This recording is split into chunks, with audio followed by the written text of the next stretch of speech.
셀트리온 하반기 바이오 주도주가 될 수 있을까? 시장은 주도주 변화 시점에 셀트리온 오늘 보합선으로 마감이 되었습니다. 헬스케어는 플러스 0.14% 상승세고요. 제약은 마이너스 0.35% 하락세를 보이면서 세 종목 모두 엇갈리는 모습을 보여주었습니다. 셀트리온과 셀트리온 헬스케어는 십자 모양의 양봉의 모습을 보여주는 상황이고요. 제약은 음봉의 모습을 보였지만 아래 꼬리가 있다는 측면에서는 모양상으로는 나쁜 모습은 아니라고 평가를 할 수가 있겠습니다. 재료 노출에 따른 하락 이후에 금요일날 하락세를 저지하는 모습이 나왔기 때문에 전일의 하락 충격에서는 벗어나는 모습으로 해석을 할 수가 있겠습니다. 오늘 이 시간에는 다음 주면은 5월에서 6월로 넘어가는 상황이잖아요. 각 정권사들은 6월달이 남아있는데도 불구하고 하반기 전망들을 내놓고 있는 상황이죠. 이 가운데서 바이오 업종에 대한 하반기 전망들을 살펴보면서 과연 6월부터 해서 하반기에는 바이오주들이 시장의 주도주가 될 수 있을 것인가, 그리고 이 바이오주 가운데서도 셀트리온이 주도주가 될 수 있을 것인지에 대해서 이야기를 해보기로 하겠습니다.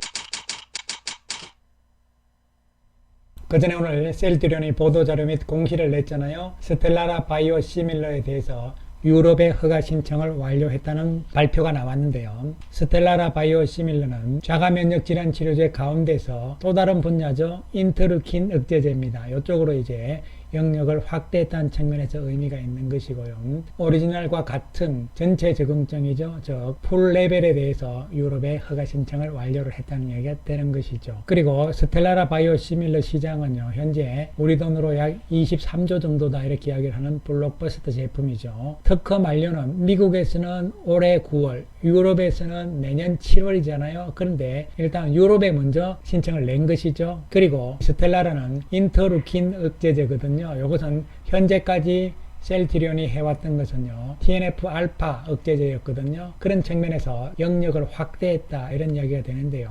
이것은 무슨 이야기가 되냐면요, 지금 자가면역 질환 치료제 유형들이 여러 가지가 있습니다. 우리가 잘 알고 있는 휴미라라든가 그리고 렘시마 이런 쪽은 TNF-알파 억제제라고 이야기를 하는 것이고요. IL 억제제는요, 인터루킨 억제제는요, 이번에 스텔라라든가 임상 중인 악템너 이런 쪽이 IL 쪽의 억제제라고 보시면 되는 것이죠. 그래서 자가면역 질환 치료제도 여러 가지 종류가 있다는 것이죠. 그런 가운데서 시장 점유율이 가장 큰 것이 이쪽 TNF-알파 억제제에서는 휴미라잖아요. 여기에 이제 셀트리온이 유플라이마가 들어간 것이고요. 그 다음에 이쪽 인터루킨 억제제에서는 시장이 가장 큰 것이 스텔라라란 말이죠. 그래서 이 스텔라라 쪽에 셀트리온이 유럽 쪽에 허가를 신청했다 이렇게 보시면 되는 것이죠. 따라서 전 세계적으로 자가면역 질환 치료제 시장은요, 가장 큰 것이 TNF-알파 억제제인 휴미라고요. 그 다음 두 번째로 큰 것이 바로 스텔라라입니다. 따라서 셀트리온은 가장 큰, 시장이 가장 큰 휴미라와 스텔라라 양쪽에 다 들어간다 이런 이야기가 될 수가 있는 것이죠. 그럼 인터루킨 억제제 쪽에 시장 규모가 가장 큰 이 스텔라라잖아요. 이 스텔라라에 대해서 보게 되면요, 스텔라라 자가면역 질환 치료제 가운데서 인터루킨 쪽이고요. 오리지널사는 존슨앤존슨사죠. 그 다음에 제형은 두 가지가 다 있습니다, 여러분. 정맥 주사 제형도 있고, 그리고 SC 피하 주사 제형 두 가지 다 있다 이렇게 보시면 되고요. 시장 규모는 약 23조인데 휴미라에 이어서 두 번째 2회 블록버스터다 이렇게 보시면 되는 것이죠. 그런데 스텔라라 바이오 시밀러 쪽에서도 퍼스트 무브는 과연 누가 될 것이냐 이런 부분이잖아요. 그러면 이 스텔라라 바이오 시밀러 개발 현황을 보시면요, 국내에서도 동아제약의 동아 ST 쪽에서 하고 있는 상황이고요. 삼성 바이오 에피스 그리고 셀트리온도 있고요. 그 다음에 전 세계적으로 여러 군데서 하고 있는 상황입니다. 셀트리온은 9월달에 임상 결과를 발표를 했고요. 그 다음에 암젠이 4월달에 임상 결과를 발표를 했습니다. 이와 같이 스텔라라 쪽도 시장이 크기 때문에요, 경쟁이 치열하다 이렇게 보시면 되는데, 자 그렇다면은 이쪽에선 퍼스트 무브가 누가 될 것이냐 이런 것이잖아요. 이와 관련해서 어저께죠, 5월 24일자 신문을 보시게 되면요, 암젠과 존슨앤존슨사가 스텔라라 바이오 시밀러에 대해서 내년 출시를 합의를 했다는 것이죠. 이렇게 된다면 현재 상황은 팩트만 봤을 때는 이 스텔라라 바이오 시밀러 쪽에서도 일단 암젠이 조금 더 앞서 나가고 있다고 볼 수가 있는 것이죠. 자, 그럼 오늘 주제는요, 하반기에 과연 바이오 산업, 바이오 업종이 어떻게 될 것인가에 대한 부분들인데요. 최근에 삼성증권에서도 헬스케어 쪽의 하반기 전망에서 오버웨이트 비중 확대였고요. 그 다음에 하나증권에서도 역시 제약 바이오 오버웨이트 비중 확대, 그리고 신한투자증권에서도 비중 확대죠. 또한 다올투자증권에서도 좋은 일이 생길 거에 해서 긍정적인 전망이었고, 그리고 SK증권에서도요 제약바이오 비중 확대로 나와 있고, 특히 23년 하반기에 대해서는요 업종 전반의 긍정적인 수급이 확인이 된 상태다. 4월부터의 셀트리온 반등이 모멘텀으로 부각을 했다는 이야기죠. 그리고 하반기에도 셀트리온 그룹의 모멘텀이 지속이 되고 단기적인 반등이 아닌 추세적 반등에 주목을 해야 된다. 이렇게 해서 SK에서는 셀트리온과 셀트리온 헬스케어를 역시 탑픽으로 봤고, 대부분의 보고서들 보시면요 셀트리온 헬스케어를 하반기 탑픽으로 바이오 쪽에서는 잡고 있는 것이죠.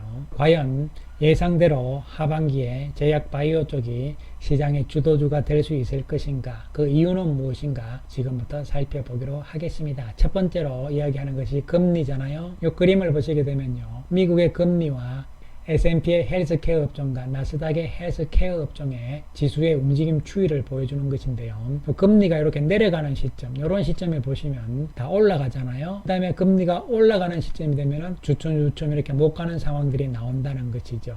그렇다면 우리나라는 어떠냐 보면요 국내의 기준금리와 제약바이오 업종 지수의 추이를 보시게 되면요 비슷한 상황들이 나오죠. 금리가 내려가게 되면요 제약바이오 업종 지수가 올라가는 추세가 나왔고, 그 다음에 금리가 올라가는 시점이 됐을 때는 업종 지수가 안 좋은 하락하는 모습이 나왔잖아요.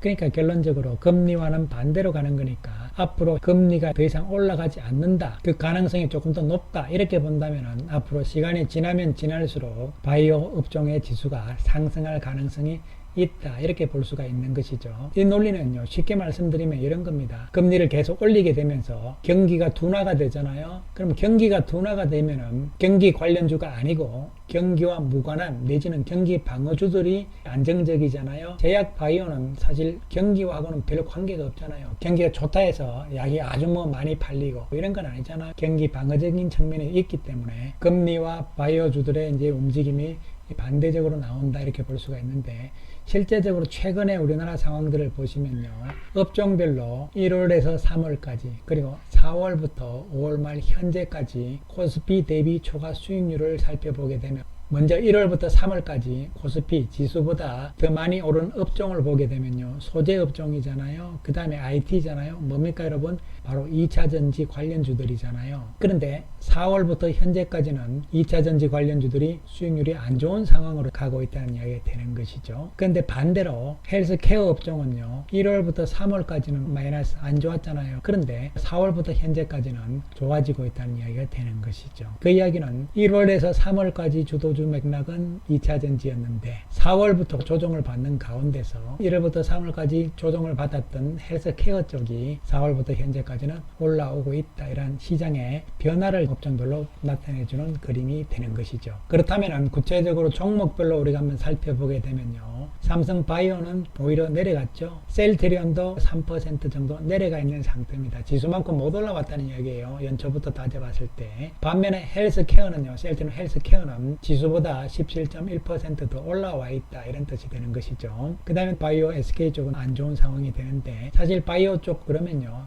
셀트리온, 헬스케어, 삼성바이오 이 세 종목이 가장 비중이 크잖아요. 혹시 여러분들께서 셀트리온 헬스케어가 뭐가 올랐다고 이렇게 이야기를 하시는 분이 계시는데요, 이것은 그렇게 해석을 하시면 안 되고요. 연초부터 해서 코스피의 움직임과 비교를 했을 때 헬스케어는 지수보다는 좋았다는 이야기입니다. 몇 퍼센트 정도, 17.1% 정도 좋았다는 이야기가 되는 것이죠. 이와 같이 업종 개념에서 이미 4월부터 변화가 조금 나타나고 있는 것이죠. 기존의 주도주였던 2차전지 쪽이 4월부터 조금 안 좋아지는 반면에 4월부터 바이오 헬스케어 업종이 좋아지고 있는 시장의 변화 분위기가 나오고 있는데, 이것은 수급이 뒷받침이 돼야 되는 것이잖아요. 그래서 헬스케어 업종의 수급을 우리가 살펴보게 되면요 기준은 2022년 1월을 기준으로 한 겁니다.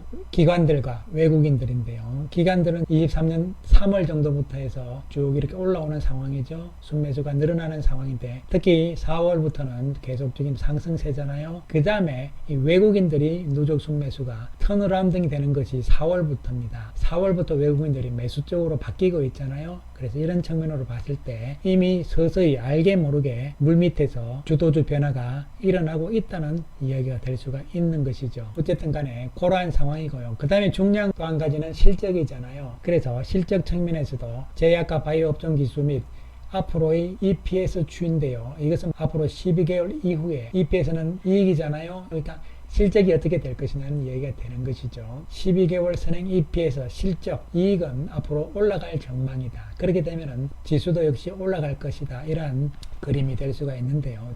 셀트리온과 셀트리온 헬스케어의 실적이 좋아지기 때문에 바이오 업종도 좋아진다. 따라서 바이오 업종의 주도주 맥락은 셀트리온과 헬스케어다. 이런 논리가 될 수가 있는 것이죠.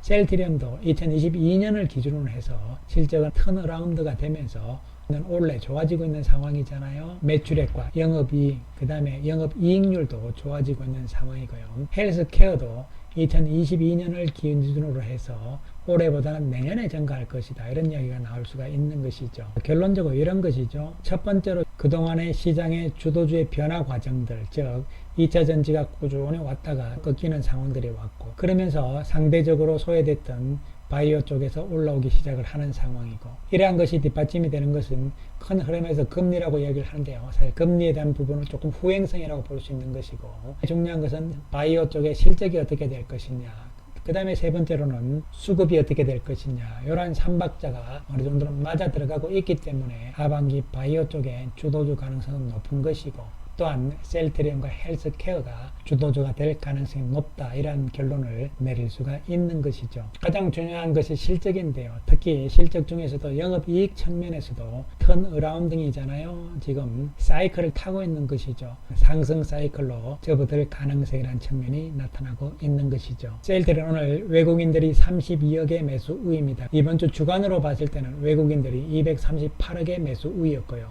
기관들은 오늘 91억의 매도였습니다. 이번 한 주로 봤을 때 기관들도 109억의 매수 우위였다고 본 것이죠. 단기적으로 조정이 나왔지만요, 거쳐 나가야 되는 조정 과정으로 해석을 하고요. 왜냐하면 앞에 고점대에 와 있기 때문에 한번 눌림목 조정이 나와야 된다는 측면으로 접근을 할 수가 있겠습니다. 헬스케어 오늘 외국인들이 1억의 매수 우위지만 이번 주 한 주 동안 외국인들은 179억의 매수 우위였고요. 기관들은 오늘 18억의 매도, 이번 한 주 49억의 매도를 보였습니다. 셀트리온 헬스케어 역시 앞에 고점을 앞두고 있는 상태잖아요. 이 박스권에서 힘이 있기 때문에 지지력은 있을 것으로 예상을 합니다. 한편 제약은 오늘 소폭 하락세인데요. 외국인들이 8억의 매도, 이번 한 주 외국인들이 63억의 매수였습니다. 이번 주 기관들은 5억의 매도를 보였습니다. 특별하게 이야기는 없는 상황이잖아요. 그렇기 때문에 여기서 안정적인 모습을 보이면서 따라 움직일 것이다. 이런 측면에서 접근을 할 수 있겠습니다. 시장 전체적인 분위기가 이제 시간이 지나면 지날수록 주도주의 변화 과정으로 가면서요, 무엇보다 중요한 것은 역시 실적과 수급이 중요하다고 볼 수가 있는 것이고요. 특히 셀트리온은 실적 측면에서 올 23년에는 램시마 SC의 유럽에서의 실적이라고 보고요. 그 다음에 내년에는 유플라이마의 미국에서의 실적, 이런 부분들을 살펴볼 필요성이 있는 것이고요. 올 한해는 또 한편으로는 글로벌 직접 판매 체계를 어떻게 확립하느냐가 중요한 부분이 될 수가 있겠습니다. 이에 따라서 셀트리온 그룹주들은요, 이제 바닥을 확인하고 장기적인 조정을 마무리하는 과정에서 실적과 함께 주가도 턴어라운딩 과정으로 접어들고 있는 상황으로 생각을 하시면서 긴 시각으로 보자는 말씀 드리겠습니다. 감사합니다.